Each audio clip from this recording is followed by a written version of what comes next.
رسول اللہ وسلم علیک یا حبیب اللہ۔ السلام علیکم ورحمۃ اللہ وبرکاتہ۔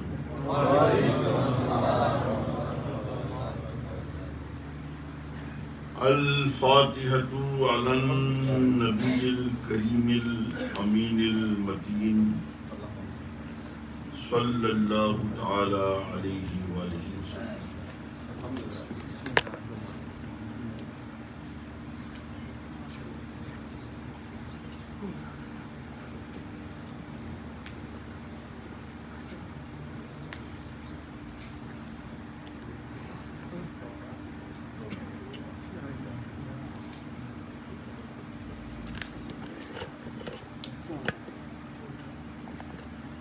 صلی اللہ تعالی علی خیر خلقہ سیدنا محمد وعلی آلہ واصحابہ اجمعین۔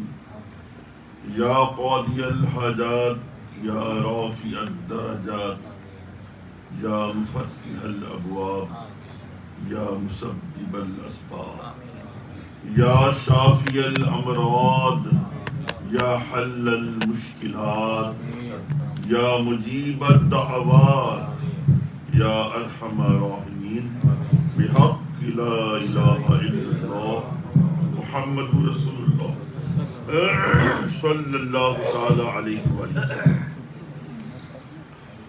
الحمدللہ الحمدللہ الذی خلق الانسان ثم علمہ البیان وألہمہ التبیان۔ تقدست ذاتہ الأحدیۃ الصمدیہ عن توہم الأضداد والأنداد، وترفعت صفاتہ الأزلیۃ الأبدیہ من شائبۃ الکون والفساد۔ کثرت آلاؤہ وعظمت نعماؤہ۔ اما بعد فاعوذ باللہ من الشیطان الرجیم۔ بسم اللہ الرحمن الرحیم۔ سبحان الذی اسری بعبدہ لیلا من المسجد الحرام إلى المسجد الأقصى إلى آخر الآية۔ صدق الله العظيم وصدق رسوله النبي الحبيب الأمين المتين الكريم، ونحن على ذلك لمن الشاهدين والشاكرين والحمد للہ رب العالمین۔ آئی عرض و معروف سے قبل انتہائی عقیدت و محبت و احترام کے ساتھ رسول اکرم نور مجسم خلیفۃ اللہ اعظم فخر آدم و بنی آدم سرکار ابد قرار رسول ہاشمی وقار دونوں عالم کے مالک و مختار مدنی تاجدار گلشن ہستی کی اولی فصل بہار انیس بے کساں چارہ ساج درد منداں بے کسوں کے کس بے بسوں کے بس روحی فدا جناب محمد رسول اللہ صلی اللہ تعالی علیہ وآلہ وسلم کی بارگاہ گوہربار میں درود پاک کی حسین ڈالیاں پیش کریں، پڑھیں بآواز بلند۔ اللہم صلی علی سیدنا مولانا مولانا مولانا محمد وعلی آلہ واصحابہ وبارک وسلم۔ صلاۃ و سلام علیک یا سیدی یا رسول اللہ صلی اللہ تعالی علیہ وعلی آلہ وسلم۔ حضرات، کئی سالوں کے بعد آپ کے دیار میں آپ کی اس خوبصورت مسجد میں آنے کا اتفاق ہوا اور یہاں کی جلوہ ترازیاں نور افشانیاں زوباریاں دیکھ کر قلبی سرور حاصل ہوا، نشاط و انبساط کی دولت فراہم ہوئی۔ آپ نے مجھ سے پیشتر انتہائی وجد کے عالم میں کئی ایک نعتیں سماعت فرمائیں، اور حضرت مولانا سید شاہ امروز دین زیدہ شرفہ اطال اللہ عمرہ کی آپ نے نورانی، عرفانی، حقانی وجد آفری تقریر سماعت فرمائی۔ میں بھی تھوڑی دیر کے لیے حاضر آ گیا ہوں۔ میری عادت ہے کہ میں تقریر سے پہلے اپنا کلام پیش کرتا ہوں۔ بحمدہ تعالیٰ آپ کی دعاؤں سے اب تک میرے تقریباً 12 مجموعے کلام شائع ہو چکے ہیں۔ بہرحال میں آسان لب و لہجے میں موقع کی مناسبت سے کلام پیش کر رہا ہوں، آپ پہلے سماعت کر لیں، پھر اس کے بعد انشاءاللہ شارٹ اینڈ سویٹ جو آیت شریفہ کی میں نے تلاوت کا شرف حاصل کیا انشاءاللہ، اس کی روشنی میں، اس کے آئینے میں، اس کے اجالے میں ہم تھوڑی دیر آپ کے مابین حائل رہیں گے۔ مطلب پیش خدمت سماعت فرمائیں۔ کونین کا سلطان ہے معراج کا دولہا،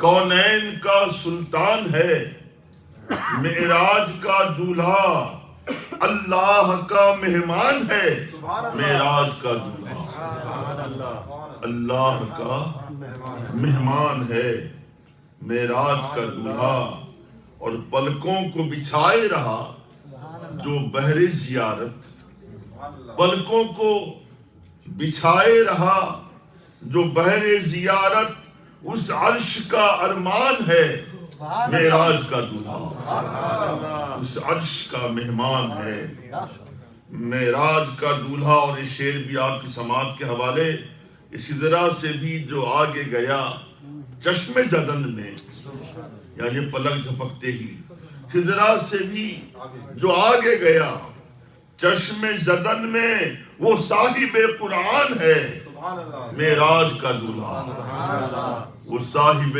قرآن ہے معراج کا دولہا، اور شاہد ہے رال حق کا ہر ایک حرف ضیا بار۔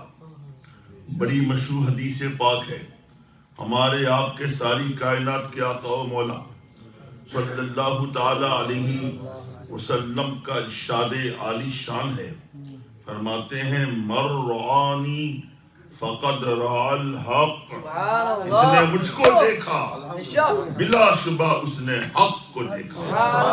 حدیث پاک کی روشنی میں شعر سماعت کریں۔ عرض کیا ہے شاہد ہے رعا الحق کا ہر ایک حرف ضیا بار، ہاں مظہر رحمان ہے معراج کا دولہا۔ میں اس شعر کی توضیح یوں کروں، حضرت آدم علیہ السلام ہوں، حضرت شیس علیہ السلام ہوں، حضرت یونس علیہ السلام ہوں، سارے انبیاء کرام دنیا میں تشریف لائے، وہ صفات الہی کے مظہر بن کے آئے، اور ہمارے آقا دنیا میں تشریف لائے صفات الہی کے مظہر نہیں بلکہ ذات الہی کے مظہر بن کے تشریف لائے۔ یہی بات میں نے پیش کرنے کی کوشش کی ہے۔ عرض کیا شاہد ہے رال حق کا ہر ایک حرف ضیا بار، ہاں مظہر رحمان ہے، مظہر رحمان ہے معراج کا دولہا۔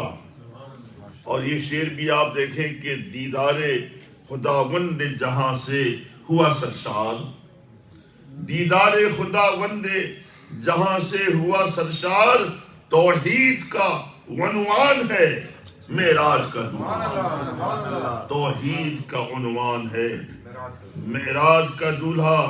اور قدموں پہ ہوئی جس کے سبھی رفعت قربان، قدموں پہ ہوئی جس کے سبھی رفعت قربان، وہ کن کا کن فیکون، وہ کن کا دل و جان ہے معراج کا دولہا، وہ کن کا دل و جان ہے معراج کا دولہا.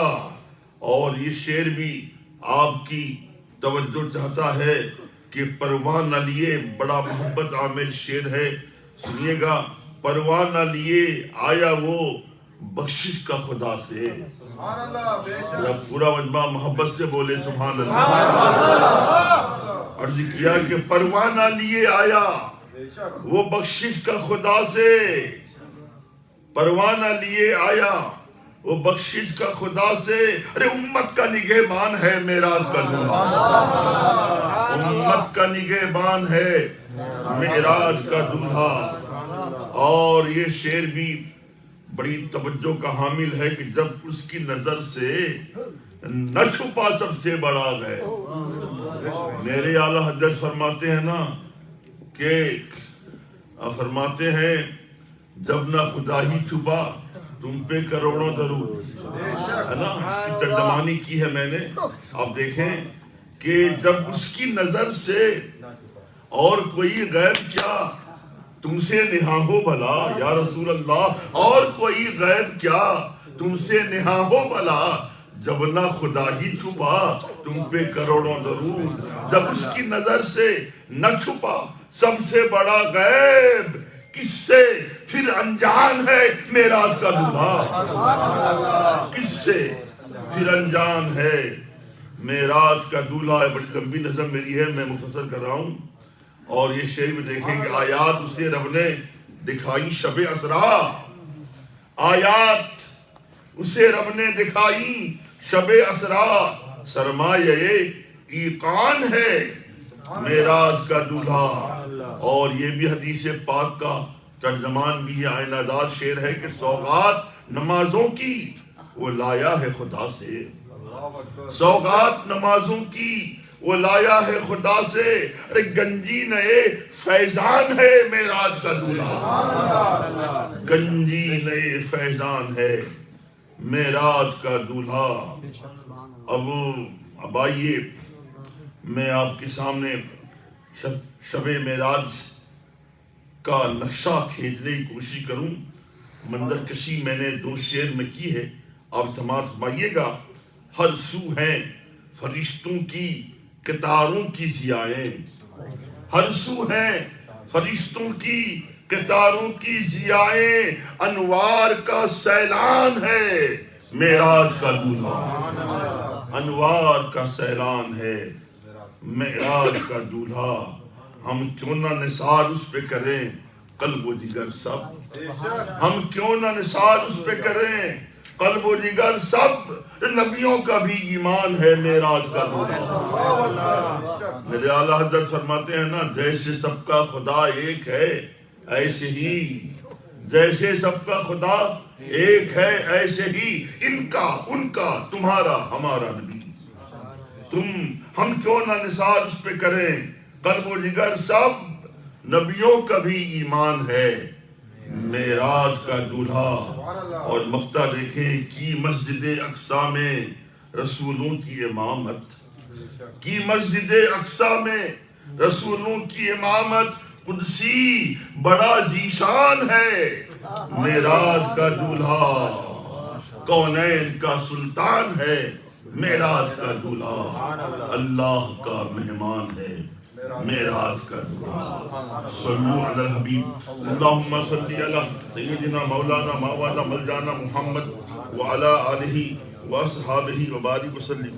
صلاۃ و سلاما علیک یا سیدی یا رسول اللہ صلی اللہ تعالی علیہ وعلی آلہ وسلم. سورہ بنی اسرائیل کی پہلی آیت کے ایک جز کی تلاوت کی بندے احکر نے سعادت حاصل کی ہے.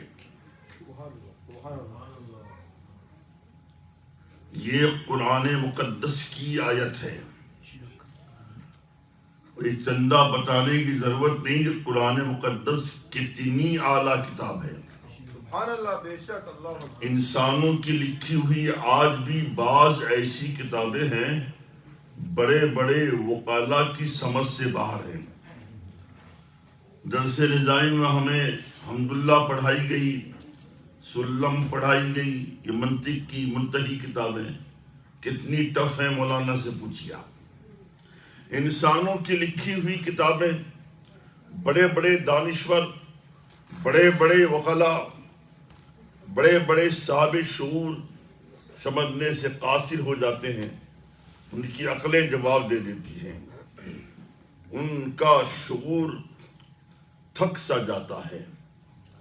اور یہ کتاب قرآن انسان کی کتاب نہیں، رحمان کی کتاب ہے، خلاق کائنات کی کتاب ہے۔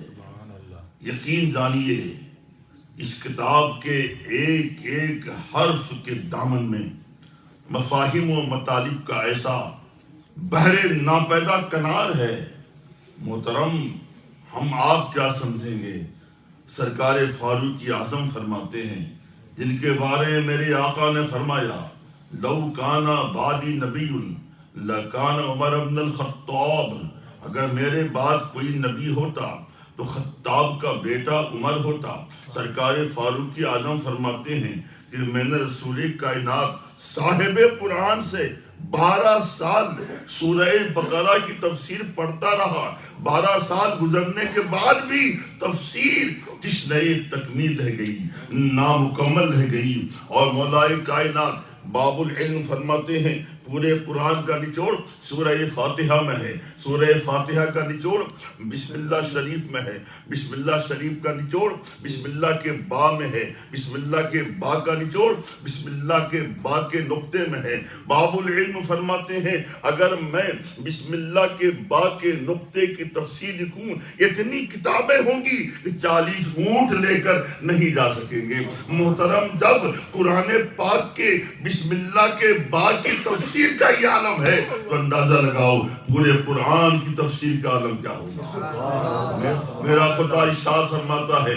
سبحان الذی اسری بعبدہ لیلا من المسجد الحرام الی المسجد الاقصی۔ سبحان رب کائنات نے آیت کا آغاز فرمایا تو سبحانہ سے، یعنی پاک ہے وہ ذات، پاکی ہے اسے جو لے گیا اپنے بندے کو راتوں رات مسجد حرام سے مسجد اقصی تک۔ میں نے عرض کیا خداوند قدوس سبحانہ کیوں فرمایا جا رہا ہے؟ بغیر سبحانہ کے بھی میرے رب تو یہ فرما سکتا تھا، تو یہ فرما سکتا تھا اللہ الذی اسری بعبدہ، اللہ تبارک و تعالی اپنے بندے کو لے گیا۔ رب کائنات تو نے سبحانہ کیوں فرمایا؟ تو نے صفت سبحانیت کا استعمال کیوں فرمایا؟ معلوم ہے بارگاہ خداوندی سے جواب آئے گا کہ لوگوں تمہیں نہیں پتا میں خالق کائنات ہوں، میں عالم الغیب والشہادہ ہوں، میں غیب کا جاننے والا ہوں، اس لیے میں نے سبحانہ کہا تاکہ جو مجھے پتا تھا ایک وقت آئے گا لوگ کلمہ پڑھنے کے بعد بھی، اپنے کو مسلمان کہنے کے باوجود بھی میرے حبیب صلی اللہ علیہ وسلم کی معراج کا انکار کریں گے۔ اس لیے میں نے سبحانہ کہا کہ منکرو یہ مت دیکھو جا کون رہا ہے، ارے یہ دیکھو لے کے جانے والا وہ ہے جو پاک ہے، جو بے عیب ہے، لہذا کوئی اسے جھٹلا نہیں سکتا ہے، اس لیے کہ معراج کا اعلان کرنے والی وہ ذات ہے جو سبحان ہے، یعنی ہر نقص سے پاک ہے، ہر عیب سے پاک ہے۔ جب ذات سبحان، ذات رب کائنات جو سبحان ہے، سبو ہے، قدوس ہے، ہر عیب و نقص سے پاک ہے، ایسی ذات کہہ رہی ہے تو یقیناً تمہیں تسلیم کے سر کو خم کرنا پڑے گا، تمہیں ماننا پڑے گا۔ پھر رب کائنات نے اسرا کہا کہ پاک ہے وہ ذات جو لے گئی، پاکی ہے اسے جو لے گیا۔ رب کائنات یہ نہیں کہا کہ میرا حبیب میرا محبوب آ گیا میرے پاس، ایسا نہیں، ایسا بھی نہیں کہا رب نے کہ میرا حبیب مسجد حرام سے چلا مسجد اقصی تک آ گیا۔ رب نے یہ بھی نہیں کہا، اسرا فرمایا سے گئے متعدی ہے، پاکی ہے اسے جو اپنے بندے کو لے گیا۔ بات تو وہی ہے نا۔ میں آسان سی مثال دوں آپ کے سامنے، ایک چھوٹا سا بچہ آپ کے سامنے بیٹھا ہے، یہ بچہ اگر آپ سے یہ بولے کہ میں جناب علی وینکوور ایئرپورٹ پہنچا پہنچنے کے بعد میں فلائٹ میں بیٹھا، وہاں سے ہندوستان میں پہنچ گیا، بھارت پہنچا، ہندوستان پہنچا، انڈیا پہنچا۔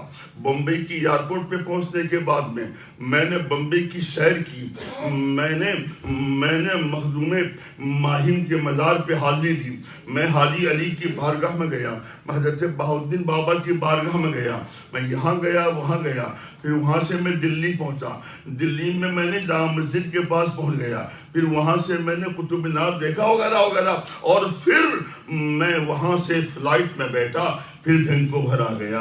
کہنے والے کہیں گے دیکھو چھوٹا سا بچہ ہے، اتنی لمبی لمبی باتیں کر رہا ہے، اکیلا اتنا بڑا سفر کیسے کر پائے گا، اتنا لمبا سفر کیسے کر پائے گا؟ یہ ماننے کی بات نہیں ہے۔ جہاں بچے جھٹلاؤ گے، بچے کا باپ سامنے آ جائے گا، بولے گا۔ میں آپ کو سمجھانا چاہتا ہوں، بچے کا باپ بولے گا لوگوں میرے بچے کو جھوٹا نہ کہو، میرے بچے کی تکذیب نہ کرو، میرے بچوں کی بات کو جھوٹ مت سمجھو۔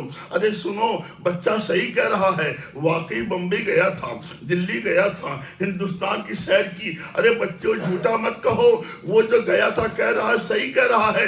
ارے سنو، وہ خود نہیں گیا تھا، میں اسے لے کر گیا تھا۔ میں جہاں دینا ہوں، بڑے بڑے سفر میں نے کیے ہیں، میں ساتھ لے گیا تھا، میں اسے لے گیا تھا۔ اور سارے لوگ مان جائیں گے، بلا تشبیہ و تمثیل سمجھے، اگر میرا خدا ایسا کا ایسا فرماتا کہ میرا محبوب راتوں رات آن کی آن میں مسجد حرام سے چلا، مسجد اقصیٰ پہنچا، پھر وہاں سے آسمانوں کا سفر کیا، پھر وہاں سے جزر المنتہا پہنچا، کعبہ قوسین لامکہ، کہنے والے کہہ سکتے تھے رسول پاک صلی اللہ علیہ وسلم اتنا بڑا دعویٰ کرتے ہیں، ہم نہیں مانتے ہیں۔ رب نے کہا لوگوں جانے والے کو مت دیکھو، لے جانے والے کو دیکھو، جو لے کے جا رہا ہے وہ سب سے جو لے کے جا رہا ہے وہ خالق کائنات ہے، وہ قادر مطلق ہے، اس کے پاس ساری قدرتیں موجود ہیں، لے کے جانے والا خداوند قدوس ہے، لہذا تمہیں ماننا پڑے گا۔ میرا حبیب آن کی آن میں مسجد حرام سے چلا، مسجد اقصیٰ ہوتے ہوئے آسمانوں سے آگے، سدرۃ المنتہا سے آگے، کعبہ قوسین سے آگے، وہاں تک پہنچا جہاں مکان نہیں، جہاں جہان نہیں، نہ اسے جہان کہہ سکتے ہیں نہ مکان کہہ سکتے ہیں۔ ایک اہم بات میں آپ کو گزار کرنا چاہتا ہوں، یہ بتاؤ میرے نبی مکان والے ہیں کہ نہیں ہیں؟ ارے بولو نا، نبی مکان والے ہیں کہ نہیں ہیں؟ یقیناً مکان والے ہیں۔ آپ مکین ہیں، آپ مکان والے ہیں۔ مکان والا نبی بولو کہاں پہنچا؟ لا مکان، جہاں مکان نہیں، جس پر میرے نبی مکان والے لا مکان پہنچے۔ اب آپ کیا کہو گے؟ لا مکان میں مکان والا پہنچ گیا، اب ایسی شخصیت تو کیا بولو گے؟ محترم یہاں عقل حیران ہو جاتی ہے، کہیں تو کیا کہیں۔ ہمارے علماء پہ قربان جائیے، علماء نے فیصلہ کر دیا کہ مکان والا نبی لا مکان پہنچا، لہذا نبی کو نہ خدا کہو نہ خدا سے جدا کہو۔ اور سوال یہ ہے مکان والا نبی لا مکان پہنچا کیسے؟ قربان جائیے امام بہقی پر، حضرت امام بہقی نے اپنی کتاب میں اس بات تشریح فرما دی۔ آپ فرماتے ہیں اللہ تبارک و تعالیٰ کا فرمان ہے، کیا فرمان ہے کہ لولا کا اے مصطفیٰ آپ نہ ہوتے لما خلقت افلاکا والارضین، نہ میں آسمانوں کو پیدا کرتا نہ میں زمینوں کو پیدا کرتا۔ حدیث قدسی یہ بتا رہی ہے میرے آقا صلی اللہ علیہ وسلم دراصل وجہ کائنات ہیں، باعث کونین ہیں۔ میرے آقا تبھی تو فرماتے ہیں کہ اول ما خلق اللہ نوری، یعنی سب سے پہلے میرے نور کو پیدا کیا گیا اور میرے نور سے ساری کائنات کو پیدا کیا گیا اور میں اللہ کا نور ہوں۔ محترم معلوم کیا ہوا؟ رب نے اپنے نور سے حبیب کو پیدا کیا، حبیب کے نور کو پیدا کیا۔ یہ جو خصوصیت ہے امام بہقی فرماتے ہیں اسی نور کی خصوصیت تھی کہ نبی مکان والے ہونے کے باوجود لا مکان میں نظر آئے، لا مکان پہنچ گئے۔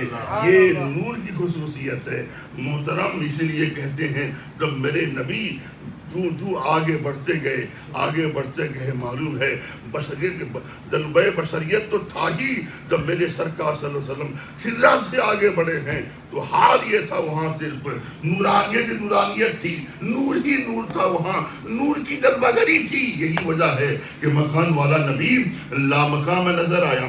محترم دوستوں، میرا خدا فرماتا ہے سبحان الذی اسری، پاکی ہے اسے جو اپنے بندے کو لے گیا راتوں رات. رب نے رات فرمایا ہے، لیلہ فرمایا ہے، لیلن فرمایا ہے.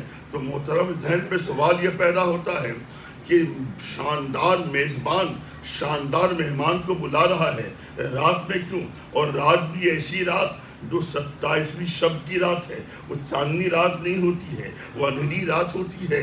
خداوند قدوس مہمان ہے، مصطفیٰ میزبان ہے، مصطفیٰ مہمان ہے. میزبان شاندار میزبان مہمان کو بلا رہا ہے. یوں میں کہہ دوں لا شریک میزبان لا شریک مہمان کو بلا رہا ہے. کل کوئی یہ نہ کہے کہ اولاد رسول نے مدینہ مسجد میں شرک کی بولی بولی، اللہ کو بھی لا شریک کہا، نبی کو بھی لا شریک کہا. یاد رہے میرا خدا بھی لا شریک ہے بلا شبہ، نبی بھی لا شریک ہے.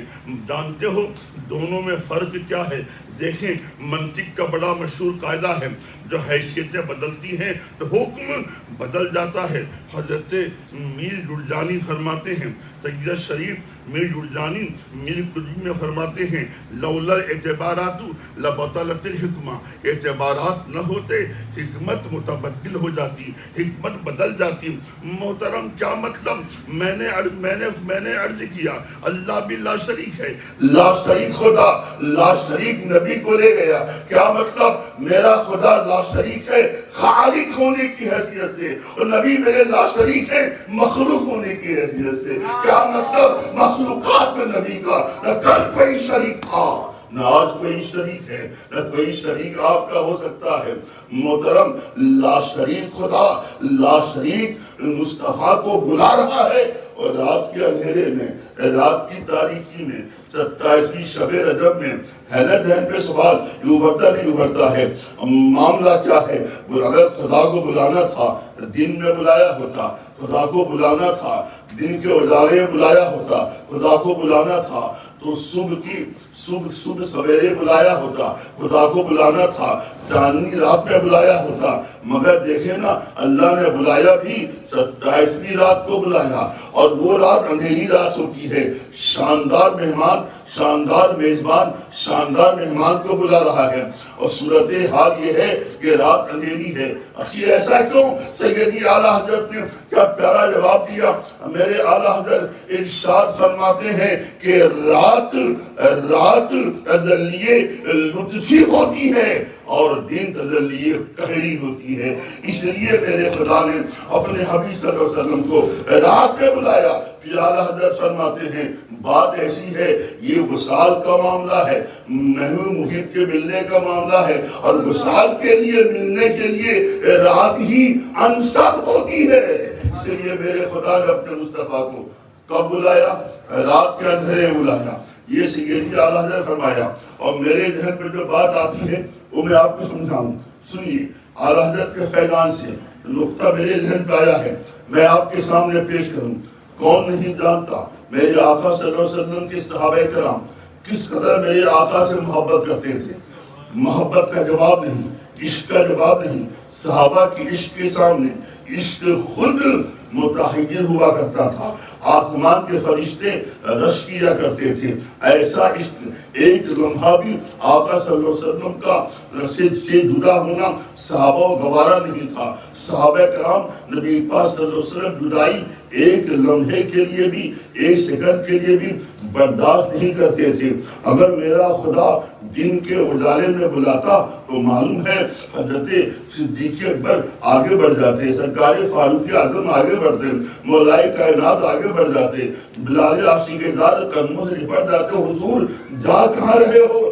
آپ کہاں جا رہے ہو؟ ہم بھی آپ کے ساتھ چلیں گے، ہمیں آپ کی جدائی برداشت نہیں ہے. مسئلہ ڈیفیکلٹی یہ تھی سرکار بھلا کیسے لے کے جاتے ہیں؟ سرکار تو وہاں جا رہے ہیں جہاں کوئی نبی نہیں گیا، کوئی رسول نہیں گیا، کوئی پیغمبر نہیں گیا، تو پھر نبی کا امتی کیسے جا سکتا ہے؟ اس لیے میرے خدا نے اندھیری رات میں بلایا تاکہ دیوانوں کو خبر بھی نہ ہو اور معراج عطا ہو جائے، معراج نصیب ہو جائے۔ محترم دوستو، ایک بات اور بولوں، علماء فرماتے ہیں، صحیح فرماتے ہیں، نبی پاک صلی اللہ علیہ وسلم حضرت جبریل علیہ السلام کے ساتھ چلے، مگر یاد رکھیے گا ہم یہ نہیں مانتے، جو یہ کہتے ہیں غلط کہتے ہیں۔ جبریل علیہ السلام ساتھ گئے ضرور تھے، مگر جبریل علیہ السلام گائیڈ نہیں تھے، رہنما نہیں تھے، رہبر نہیں تھے۔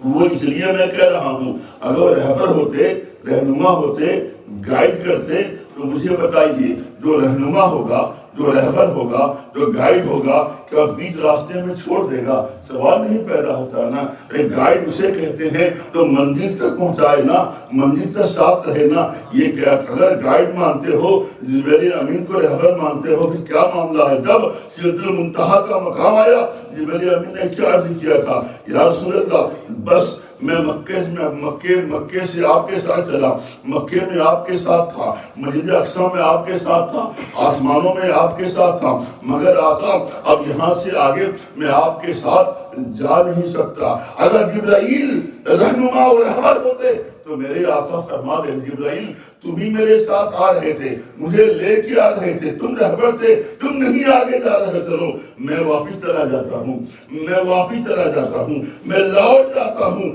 میرے نبی نے یوں نہیں کہا بلکہ یوں کہا جبرائیل تمہیں نہ جانا ہے تو نہ جاؤ، میں تو آگے جاؤں گا۔ ہاں البتہ جبرائیل تمہاری کوئی تمنا ہو تو بتا دو، دعا ہو تو بتا دو، خدا کی بارگاہ میں پیش کر دوں گا۔ کوئی آرزو ہو تو بتا دو، خدا کی بارگاہ میں پیش کر دوں گا۔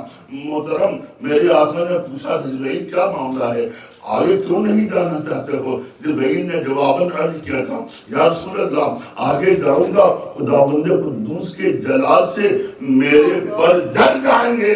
محترم اس مقام پر میرا وجدان یہ بولتا ہے، وہ یوں ہے جبریل امین نے کہا آگے جاؤں گا خدا کے جلال سے میرے پر جل جائیں گے۔ اگر جبریل امین کی جگہ بلال عصیق جہاں ہوتے معلوم ہے وہ کیا عرض کرتے حضور آپ آگے چل رہے ہو میں بھی آپ کے ساتھ چلوں گا۔ میرے آقا فرماتے بلال کیسے جاؤ گے آگے؟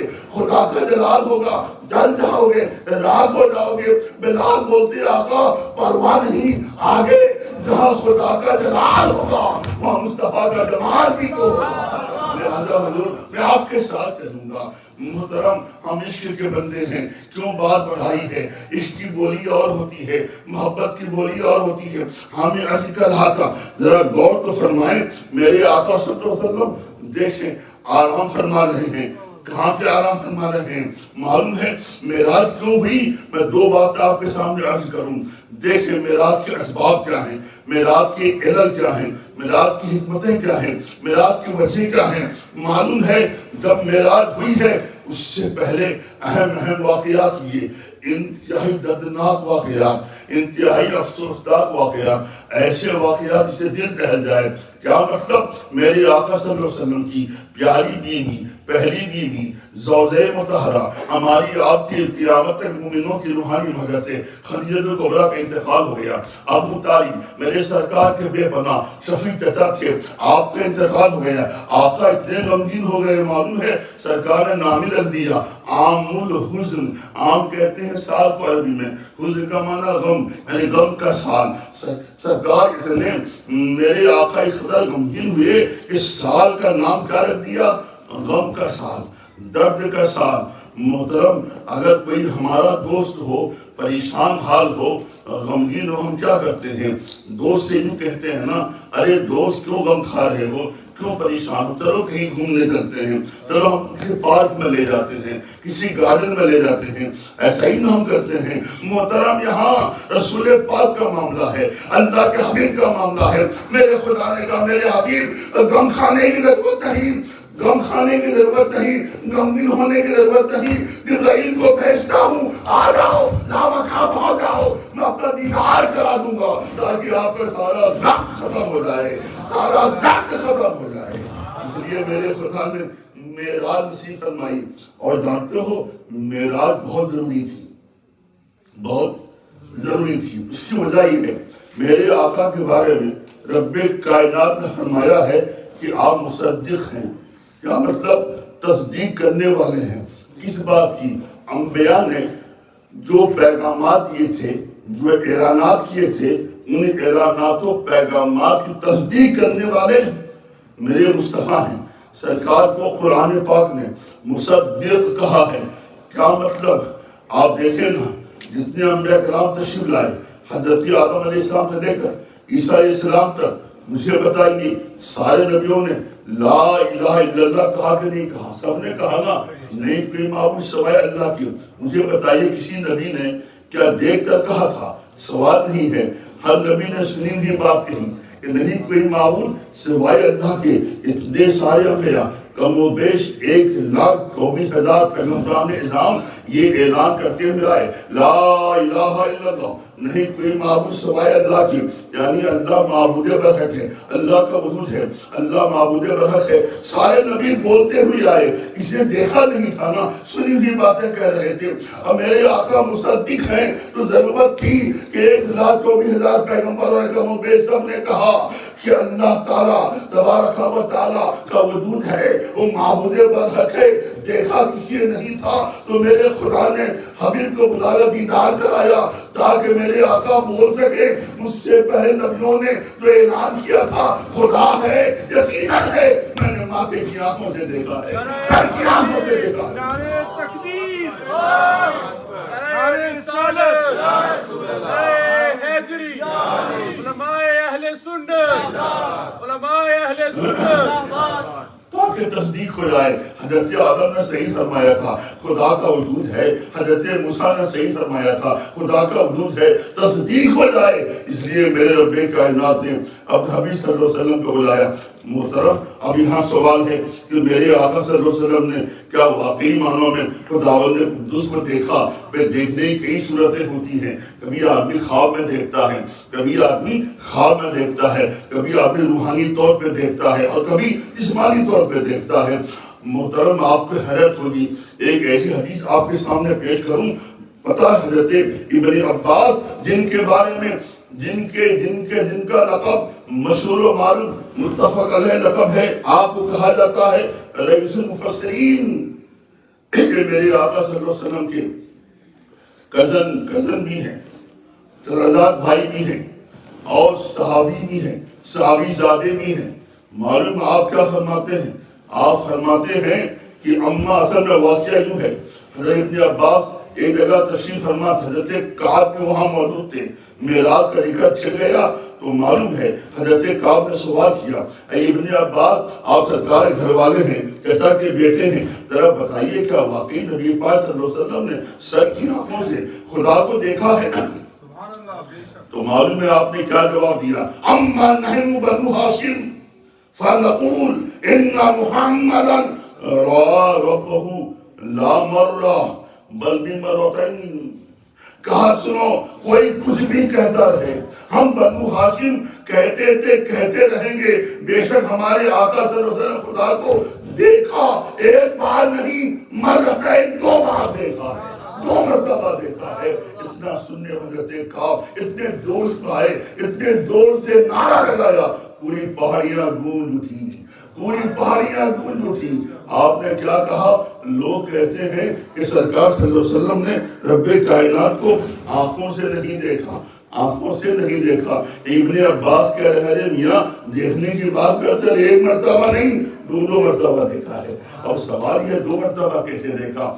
تو آپ اس کی تشریح فرماتے ہیں، مرتين ای مرتن بی بصرہی و مرتن بی فؤادہی، یعنی نبی پاک صلی اللہ علیہ وسلم خداوند قدوس کو ایک بار سر کی آنکھوں سے دیکھا اور دوسری بار دل کی آنکھوں سے دیکھا، دوسری بار دل کی آنکھوں سے دیکھا۔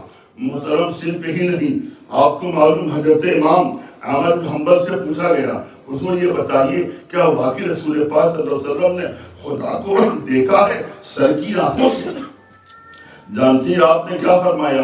کہا کہ ہم بھی حضرت ابن عباس کے مذہب کے قائل ہیں، نظریے کے قائل ہیں، ان کے قول کے قائل ہیں، ہم بھی ان کی طرح کہتے تھے کہتے ہیں، کہتے رہیں گے اِنَّا محمد صلی اللہ علیہ وسلم رعا ربہو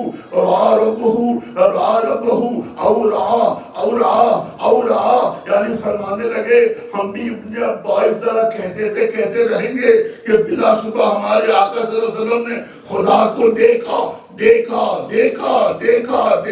اتنی مرتبہ کہا کہ آپ کی سانس ٹوٹ گئی۔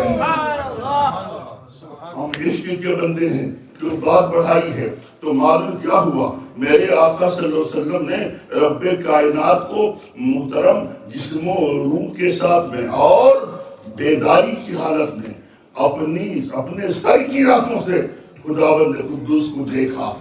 کتنی بار دیکھا، کب تک دیکھا، یہ رسول پاک جانے، خداوند قدوس جانے۔ اور میں اپنے طور پہ بات بولنا چاہتا ہوں۔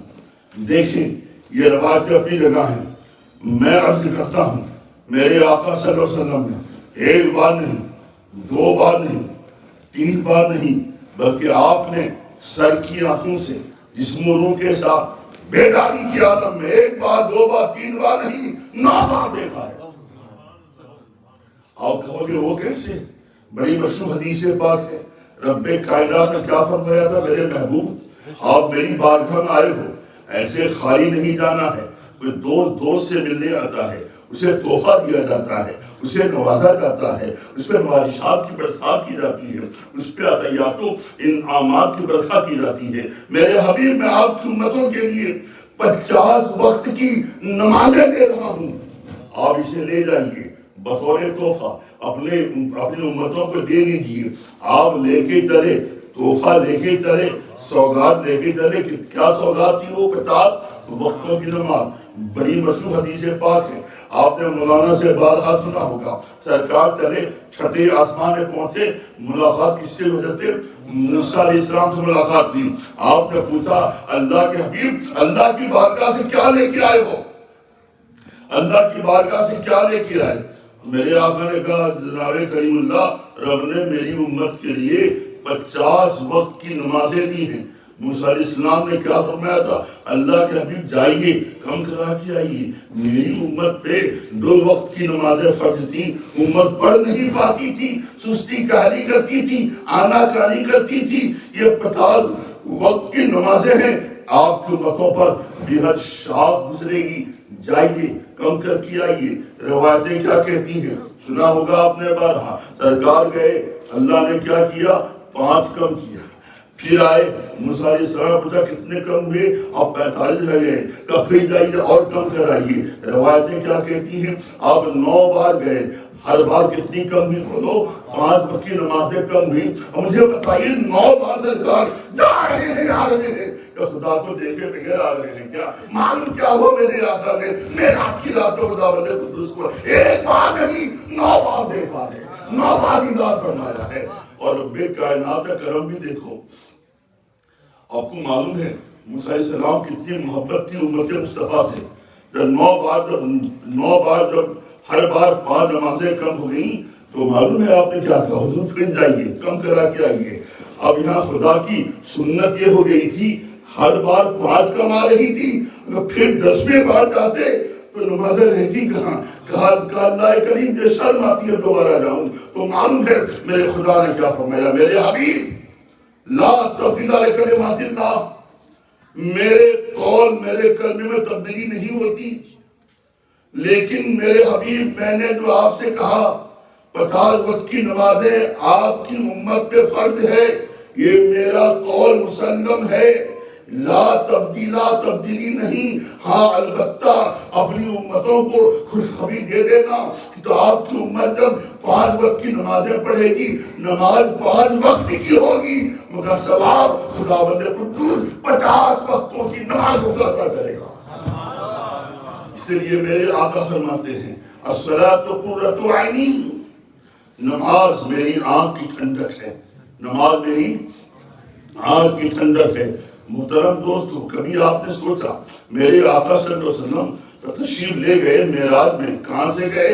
حضرت ام ہانی کے مکان پہ میرے آقا آرام فرما رہے تھے، میرے آقا آرام فرما رہے تھے۔ خداوند قدوس کی رحمت کے دریا کو جوش آیا، رب نے جبریل امین کو بھیجا، جاؤ میرے حبیب کو بلا کے لے کے آؤ۔ جبریل امین پہنچے تو کیا دیکھا؟ احادیث معتبرہ شاہد ہیں، میرے آقا سو رہے تھے، محو آرام تھے، آپ کی آنکھیں لگ گئی تھی۔ جبریل امین کو حکم تھا میرے حبیب کو لے کر آؤ۔ جبریل امین بہت ہی متفکر ہیں، کروں تو کیا کروں، حکم خدا ہے مصطفیٰ کو لے کے آؤ۔ اب میں کیسے لے کے جاؤں؟ سرکار تو سو رہے ہیں، نبی پاک تو سو رہے ہیں، اگر جگاتا ہوں تو نیند میں خلل پہنچے گا۔ اس میں ادب ہے، اللہ کے حبیب کا معاملہ ہے، سوچ رہے ہیں کروں تو کیا کروں، ادھر حکم خدا ہے یا ادب رسول ہے۔ اب آپ متفکر ہیں، سوچ رہے ہیں۔ جبرائیل سوچ کیا رہا ہے؟ اپنی کافری پیشانی کو مصطفیٰ پیارے کے تلبے سے لگا دے، مصطفیٰ بیدار ہو جائیں گے۔ محترم معلوم ہے جبریل امین کی یہ پیشانی، کافری پیشانی مصطفیٰ کے تلبے پہ لگی، نبی بیدار ہو گئے۔ جملہ مجھے بولنے دو، ذرا یہ تو بتاؤ، پیشانی بدن کے اوپر کا حصہ ہے اور تلوہ نیچے کا حصہ ہے۔ جب مصطفیٰ کے تلوے پر جبریل امین کی کافری پیشانی لگی تو کیا سمجھا؟ جب میرے مصطفیٰ کے تلوے کا یہ جلوہ ہے، ان کے سر کا جلوہ کیا ہوگا، پیشانی کا جلوہ کیا ہوگا، کون اندازہ کر سکتا ہے؟ محترم میرے آقا چلے، دنیا کہتی ہے نبی پاک صلی اللہ علیہ وسلم جبریل امین کے ساتھ چلے، بالکل چلے ہیں، مگر یاد رکھیے گا یہاں پہ جو معراج ہو رہی ہے صرف میرے آقا کی معراج نہیں، میرے مصطفیٰ کے ساتھ کی معراج معلوم ہے، مسجد اقصیٰ کی معراج ہو رہی ہے، نبیوں کی معراج ہو رہی ہے، جبریل امین کی معراج ہو رہی ہے، آسمانوں کی معراج ہو رہی ہے۔ مصطفیٰ جہاں جہاں سے گزر رہے ہیں اسے معراج عطا کرتے ہوئے جا رہے ہیں، ہماری بھی معراج بھی ہے۔ آپ کہو وہ کیسے؟ سنیے، سرکار کی معراج کیا ہے؟ خداوند قدوس کو آپ نے خدا کا دیدار کیا، یہ میرے آقا صلی اللہ علیہ وسلم کی معراج ہے کہ آپ نے خدا کا دیدار کیا، یہ سرکار کی معراج ہے۔ تو معلوم ہے مصطفیٰ نے سوچا یہ تو میری معراج ہو گئی، میری امت کی معراج کیسے ہوگی؟ میری امت تو خدا کو نہیں دیکھ سکتی، اس لیے کہ جب کوئی نبی نہیں دیکھ سکا امت کیسے دیکھتی؟ تو میرے سرکار نے کیا فرمایا معلوم ہے؟ الصلاۃ معراج المومنین، کہ میرے امتیوں خوش ہو جاؤ، میری معراج ہے خدا کا دیدار کرنا، اور تمہاری معراج ہے کعبہ کی طرف منہ کر کے خدا کی بارگاہ میں نمازیں پڑھنا، یہ تمہارے واسطے معراج ہے۔ الصلاۃ معراج المومنین، نماز مومنوں کے لیے معراج ہے۔ پتہ ہے ایک محبت کی بات سنیے، حضرت موسیٰ علیہ السلام، آپ کریم اللہ ہیں، اللہ سے کلام کرتے رہے، آپ نے 9 بار کیوں کہا جائیے کم کرا کے آئیے، کم کرا کے آئیے؟ اسی بار بول دیتے آقا جائیے، 50 وقت کی نمازیں ہیں، 45 کم کر کے آ جائیے، کم سے کم 5 رہ جائیں، اسی بار بول دیتے۔ آپ نے بار بار کیوں کہا؟ 9 بار کہا جائیے حضور کم کرا کے آئیے، پھر کم کرا کے آئیے، پھر کم کرا کے آئیے۔ جانتے وجہ کیا ہے؟ وجہ یہ ہے موسیٰ علیہ السلام نے خداوند قدوس کی بارگاہ میں کیا عرض کیا تھا؟ ربی اری، ربی اری، میرے رب مجھے اپنے دیدار سے مسرت فرما دے۔ رب نے کیا جواب دیا تھا؟ لن ترانی، تم ہرگز نہیں دیکھ پاؤ گے، یہ طاقت بلند ہے، نفی طاقت بلند ہے، تم ہرگز نہیں دیکھ پاؤ گے۔ موسیٰ علیہ السلام نے سوچا میں تو خدا کو دیکھ نہ سکا، آج بڑا شاندار موقع ہے، سنہری موقع ہے، اللہ کے حبیب خدا کو دیکھ کے آ رہے ہیں، ان کی آنکھوں میں خدا کے دیدار کا جذبہ ہے۔ آپ بار بار بولنے جائیے کم کرا کے آئیے، تاکہ جائیں آئیں موسیٰ علیہ السلام سرکار کی آنکھوں میں خداوند قدوس کا جلوہ دیکھتے رہے، دیدار کا جلوہ دیکھتے رہے۔ اس لیے آپ نے بار بار کہا جائیے حضور کم کرا کے آئیے۔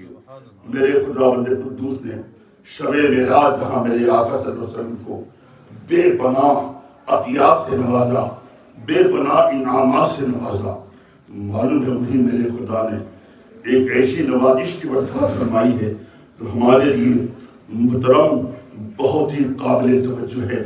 رب نے کیا فرمایا؟ میرے حبیب آپ اپنی امتوں سے کہہ دینا، آپ کی امت میں جو امت کوئی شخص نیکی کا ارادہ کرے، ارادہ کرتے ہی میں اس کے نام اعمال میں نیکی لکھ دوں گا، ارادہ کرتے ہی نیکی لکھ دوں گا۔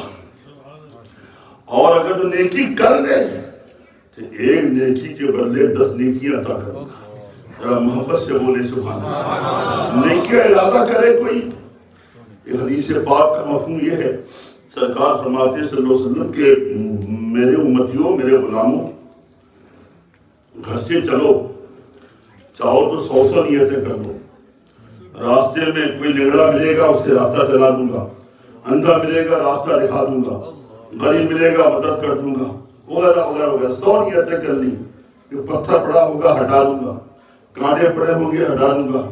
اب آپ راستے گھر سے چلے مسجد میں، مدینہ مسجد میں، راستے میں نہ غریب نظر آیا، نہ لنگڑا نظر آیا، نہ اندھا نظر آیا، نہ پتھر نظر آیا، نہ کھڑا نظر آیا، نیتیں 100 کر لی تھی آپ نے۔ تو میرے آقا فرماتے ہیں کہ سنو، تم نے 100 نیتیں کی تھی، تمہاری ایک بھی نیت نہیں پوری ہوئی نا، مگر تمہارے نام اعمال میں 100 نیکی لکھ دی جائے گی، اس لیے کہ تم نے نیت کر لی تھی نیکی کی۔ تو محترم میرے خدا نے کیا فرمایا؟ میرے حبیب اپنی امتوں سے کہہ دینا، آپ کی امت ارادہ نیکی کرے گی، کرتے ہی میں نیکی عطا کر دوں گا، میں اس کے لیے ثواب عطا کر دوں گا۔ تو نیکی کر لے گی تو میں اسے کتنا ثواب دوں گا؟ 10 گنا ثواب دوں گا۔ اور اگر آپ کی امت گناہ کا ارادہ کرے تو کوئی گناہ نہیں لکھا جائے گا، اور گناہ کر لے وہاں نیکی کر لے، 10 نیکی، یہاں گناہ کر لے ایک ہی گناہ لکھا جائے گا، 10 گناہ نہیں لکھا جائے گا۔ یہ شب معراج میرے رب کائنات نے اپنے حبیب صلی اللہ علیہ وسلم کو یہ بھی شاندار تحفہ دیا ہمارے لیے، لہذا ہمارا آپ کا ایمانی فریضہ ہے، دینی فریضہ ہے، ملی فریضہ ہے، ہماری ضروری ہے، ناگزیر ہے، ہم خداوند قدوس کے حبیب صلی اللہ علیہ وسلم کے احکامات کی تعمیل کریں، اور آج کی رات ہم یہ عہد و پیمان کریں، ہم اپنی زندگی کو شریعت کے سانچے میں ڈھالیں گے، گناہوں سے خود بھی بچیں گے، اور اپنی اولاد کو، احباب کو بچائیں گے۔ خوب کی سیر چمن، پھول چنے، شاد رہے، باغ جاتا ہوں، گلشن تیرا آباد رہے۔ السلام علیکم ورحمۃ اللہ وبرکاتہ۔